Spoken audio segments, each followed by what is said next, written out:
Hello, welcome to a new reading vlog. Can you tell that I'm getting tired of how to intro these and trying to make them interesting? This vlog is mainly going to be my Booktubeathon vlog. However, today is a few days before the Booktubeathon and I do have some reading updates. If you only want to see my Booktubeathon vlog and process and everything, you can skip to this time that'll be on the screen right now. But for those of you that always come for my reading vlogs, first of all, hey, how you doing? Hope you're having a good July. Actually, I don't think it'll be July anymore when I upload this, so hope your July was good. Today is the 25th and I just finished listening to What Happened by Hillary Clinton on audiobook. This book is just basically everything that happened during the 2016 election. It's her kind of detailing her day-to-day life on the campaign, the different people she talked to, her different policies, as well as what happened on election night. I thought this book was really interesting because it gave you an inside look on a topic that we all know about. I mean, we were all here for the 2016 election. There was so much miscommunication and just things that the media made seem a bigger deal than they were,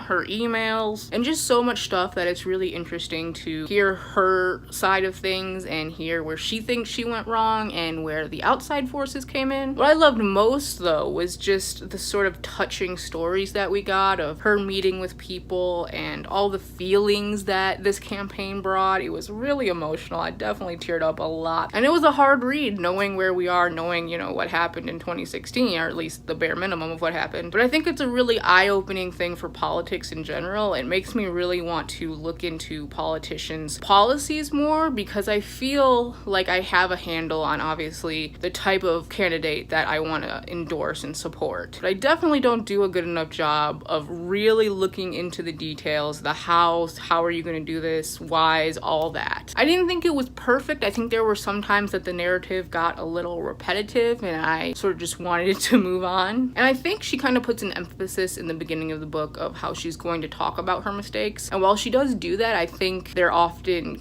quickly combated with, but this, which is not in my hands, which is fine. I wasn't going into this book to have her apologize, but I think putting an emphasis on it herself gave the reader other expectations. I still highly recommend this one. I think I'm going to give it 4 stars, maybe 4.5. It was really good. It was really emotional. I need to get a pretty physical copy of it for my shelf. So in between all of this, when I wasn't listening to a book, I started Josh and Hazel's Guide to Not Dating by Christina Lauren. I've never read a Christina Lauren book before, but my friend Whitney, who if you follow my videos, I basically listen to everything she tells me. She really loved this one, so I requested it on NetGalley and I got it. I'm really not far into this at all. I've only read like a chapter or so, but it's really cute so far. The main character definitely feels like Jess from New Girl. From what I understand, it's about this really expressive, quirky kind of girl. Quirky, I hate using that word because it's almost more like a meme now, but really this is what she is. She's like this sort of weird person. In the beginning of the book, we're introduced to this guy named Josh who Hazel had kind of gone to college with. I think he was like a few years older than her. But after college, she had completely lost connection with him, and now it's like 7 years later and she realizes that her current best friend is the sister of Josh. Josh has just now come back into her life. I'm sure this is leading to romance because this is a romance book. That's pretty much all I know so far. And like I said, it's just cute. I think with sort of quirky characters, writing style is definitely important because you don't want to be too out there and cheesy, otherwise it'll just come off all wrong. There's definitely a balance there of incorporating that quirky and weirdness without crossing a line, and so far that seems to be doing it. I mean, it's not crossing the line. It's not going too far. Okay, anyway.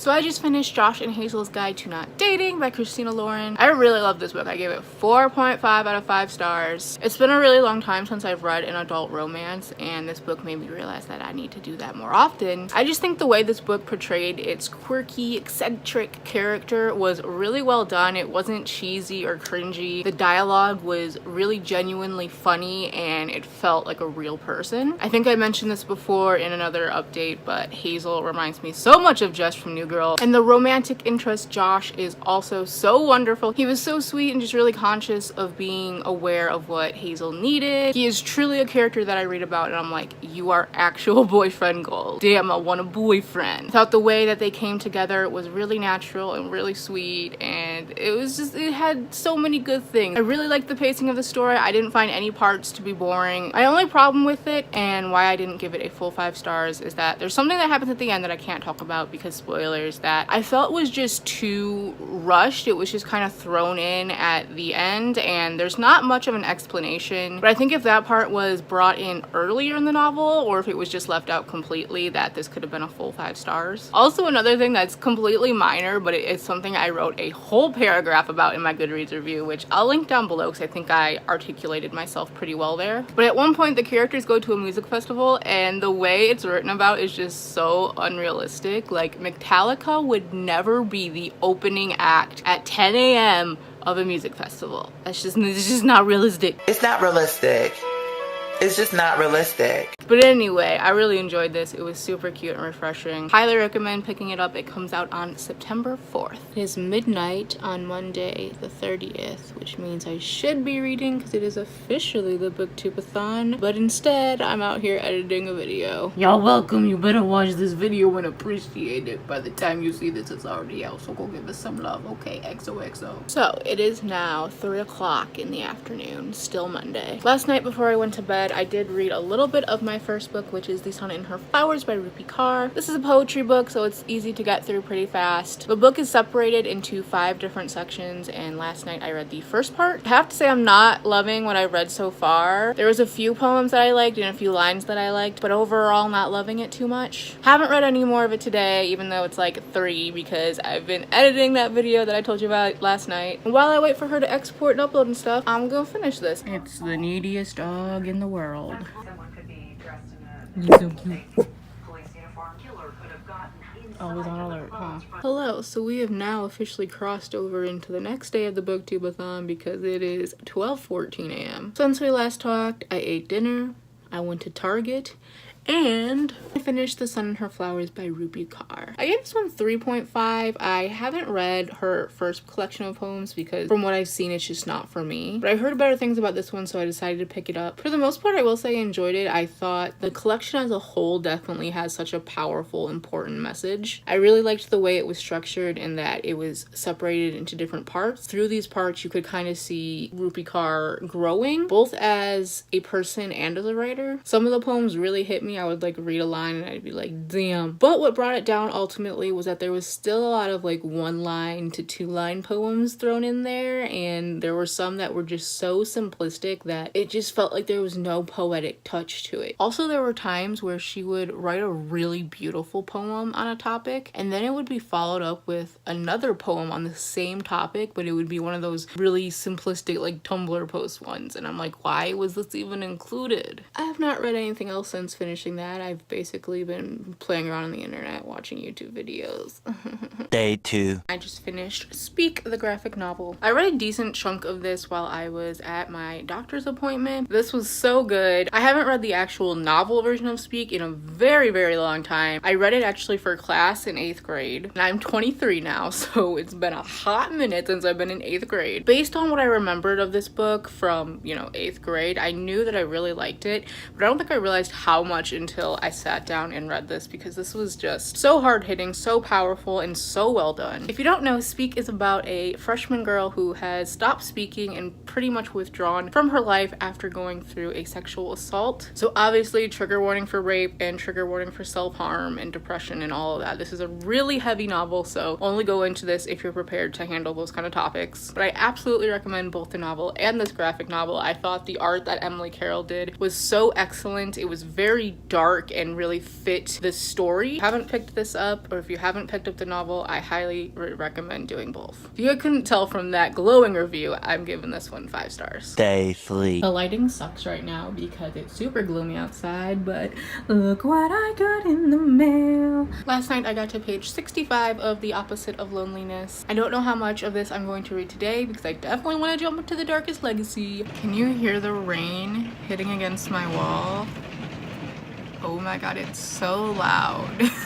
Perfect to just jump into the newest Darkest Minds book. Can you hear me over the rain? Oh my god, that is so loud. Day 4. How is it already day 4 of the Booktubeathon? Good lord. Yesterday I only got to page 30 of The Darkest Legacy. I am enjoying it, but on the Booktubeathon Twitter yesterday they had this scavenger hunt, and every 4 minutes they would post a new item to find on a book cover. I ended up doing that for like 2 hours. However, I did not let the time go to waste because I did pick up my audiobook When Dimple Met Rishi. Got to page 157. I'm enjoying this more than I thought I would so far. I'm not a big fan of YA contemporaries, but when this came out I was interested in it just because everyone was talking about it. It's super cute looking. I really like Rishi so far. He is just goals. 3 hours later. I just finished When Dimple Met Rishi. I'm giving this 3 stars, and I'm kind of disappointed in that because the beginning of this book was so cute and so good. Easily could have been a 4 or 5 star even. But the second half of this just got so clumsy. There were so many things just kind of thrown in. The pacing was so weird. We started focusing on things that I don't think were really important to the story and just kind of came out of nowhere. And we stopped kind of building the characters' relationship with each other, which I think was definitely a mistake because some things definitely moved on a little too fast in my opinion. If the second half of this book had been anywhere near the first half, this probably would have been a 4-star book, but it just got a little messy in the end. But now I'm about to go see The Darkest Minds. This is one of my most anticipated movies of the year.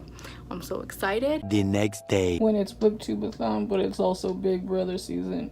Yeet. So your girl has been a really bad reader and a really bad vlogger. It's day 6 and I've still only finished 3 books. I don't think I've ever been this behind on the Booktubeathon ever. So to catch y'all up, let me set you down because I ain't trying to hold this the whole time. First of all, the Darkest Minds movie, really enjoyed her. She wasn't perfect, but the group dynamic, like the Betty gang, oh, those scenes were magical. Definitely go see it, go support it. I want to see this whole trilogy be turned into films. So after I finished When Dimple Met Rishi a few days ago, I was planning on just jumping right into The Darkest Legacy and just pounding through that. But my brain lately has been like, no. It's not that it's bad or anything, it's just that I literally cannot focus. Like, I'm very much distracted, don't want to be sitting there physically reading. So after having some time of just trying to force through it and failing, I decided to start Sight Witch by Susan Dennard because I have this on audiobook from my library. I don't know how far I am in this, but I made like a decent chunk yesterday and I'm planning to finish this today. And last night I also read a couple more of the essays from The Opposite of Loneliness. So if I finish these 2 books today, then that will bring up my total of books read to 5. Also, either today or tomorrow, I am still planning on reading She by Saul Williams. This is a poem, so it's gonna go super fast, and I'm gonna use this for the read a book while wearing a hat challenge. So if I finish all of those, depending on time, I will either read Prince Caspian by C.S. Lewis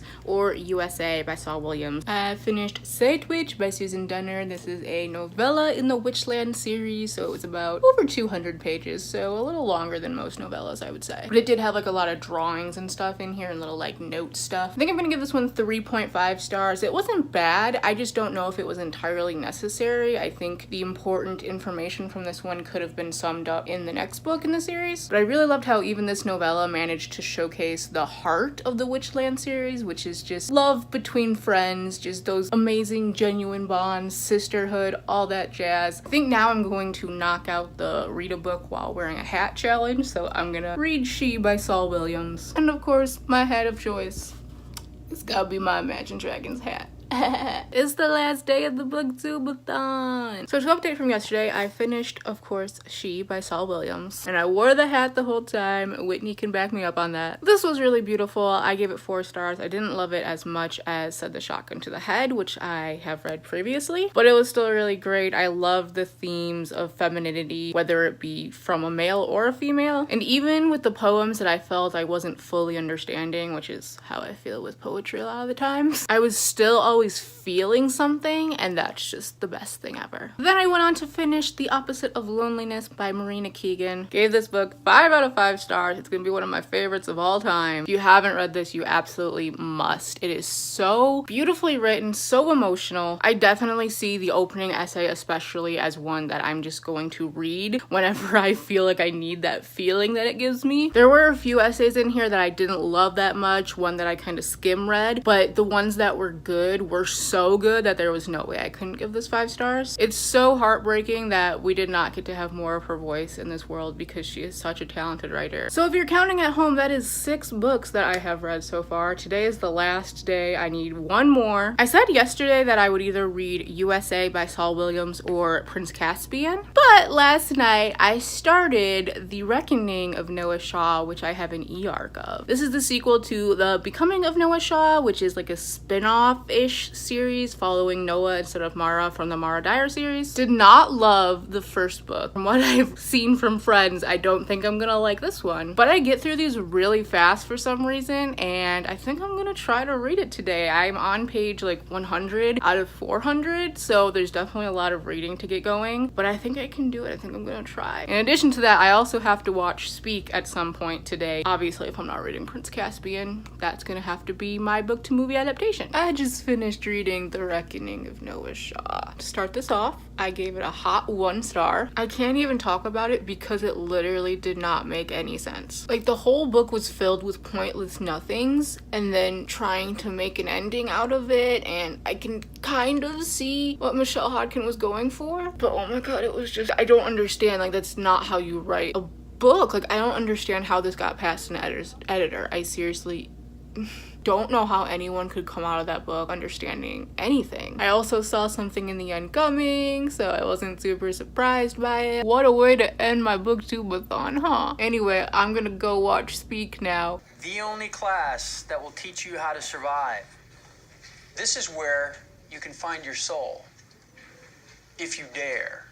Alright, so it's the next day now. Time to do a little wrap up of my Booktubeathon. I've also changed kind of my TBR a little and the books that I use for certain challenges. One thing that did stay the same though was that the first challenge, let a coin toss decide your first read, was The Sun and Her Flowers by Rupi Kaur. Then for the read a book and watch this movie adaptation, I read Speak by Laurie Hollis Anderson, the graphic novel. It was really fun revisiting this story in graphic novel form, and it was really fun to watch the movie again because I haven't watched it in many years. It was so true to the story. For the challenge, read a book with a pretty spine, I went with When Dimple Met Rishi by Sandhya Menon. This has a pretty spine in my opinion because I really love this kind of font, like the handwriting thing. Love that it's a bright orange color and it's hard to see on camera, but there's little designs in there. Super gorgeous. This next book didn't really complete a challenge besides the Read 7 Books challenge, and that was Sight Witch by Susan Dennard. Then to complete the challenge of reading a book while wearing a hat, I read She by Saul Williams. To complete the challenge of reading a book with green on the cover, I read The Opposite of Loneliness by Marina Keegan. You can see the greenery from the trees in the background. And to complete the challenge of reading a book that has something in it that you want to do, I read The Reckoning of Noah Shaw. In this book, they travel to London, and I want to travel to London someday. So yeah, that was my Booktubeathon. My TBR really changed, especially when it came to the challenges that I used the different books for, but I think it all worked out really good in the end. I hope this vlog was entertaining. Sorry that it's probably super long. I'm gonna go edit now. I'll see you guys in my next video.